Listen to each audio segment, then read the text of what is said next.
What is going on, guys? It is JJ here back with another Euro 2020 qualifiers reaction.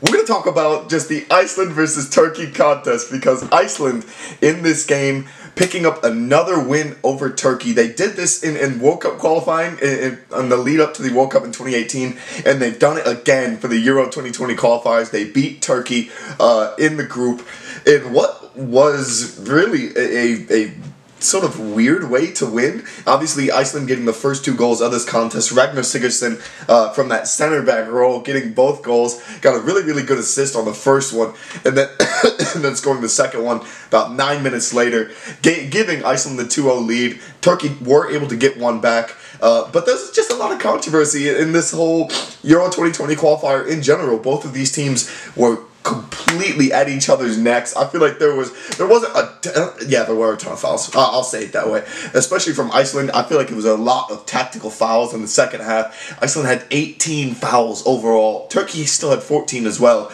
in the early going, but they tried really hard to get back into the contest in the second half, being down 2-1 pretty much the entire second half. Well, I mean, was the entire second half because Turkey were never able to make the comeback.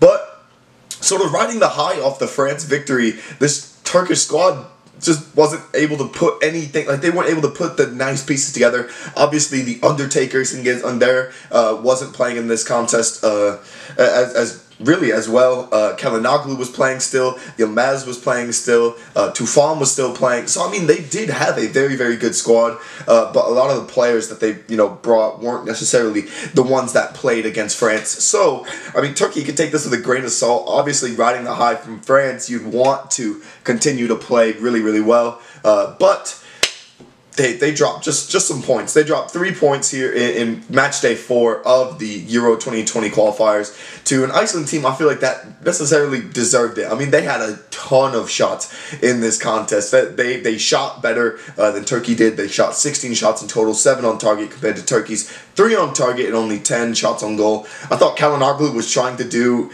a bit too much for Turkey to a degree. The 4-2-3-1 that they play in, it really favors one side or the other. So I feel like when they finally play Sigurdsson on the right and Hakan Çalhanoğlu on the left, it'll be more fluid. It'll play better. But in this game, it just wasn't cutting it. It just wasn't working out very well.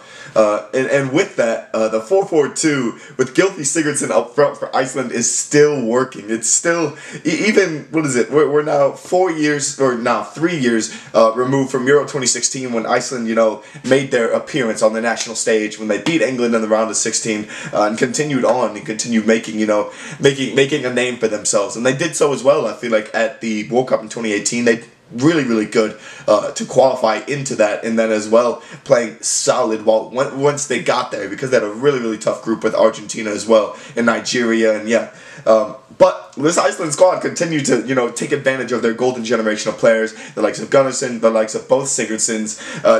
All of these players are essentially getting great minutes. They're continuing to play at the highest level, especially Gylfi Sigurðsson, who I feel like had an actually decent year over at Everton, who he started really slow, but at the same time it picked up a little bit for him. He was able to continue playing well in that attacking mid position for that Everton squad. But nonetheless, he helps his squad get 2 goals in today's contest. Rather, Ragnar Sigurdsson gets 2 goals in today's contest very early on. I can't remember, it's like the 20th and 30th minute that he got both of those goals. Turkey scoring the 40th, but are unable to make the comeback. You guys need to let me know your thoughts on the Euro 2020 qualifier between Iceland and Turkey. I know obviously there's a lot of animosity involved with Turkey's appearance there. Obviously the reporter with the toilet brush and their customs scannings when they went into Iceland. I know that's a lot of big controversy, but nonetheless, Iceland were able to get it done in the contest that mattered. So you guys should let me know your thoughts down in the comments below. Thank you guys so much for watching, and peace.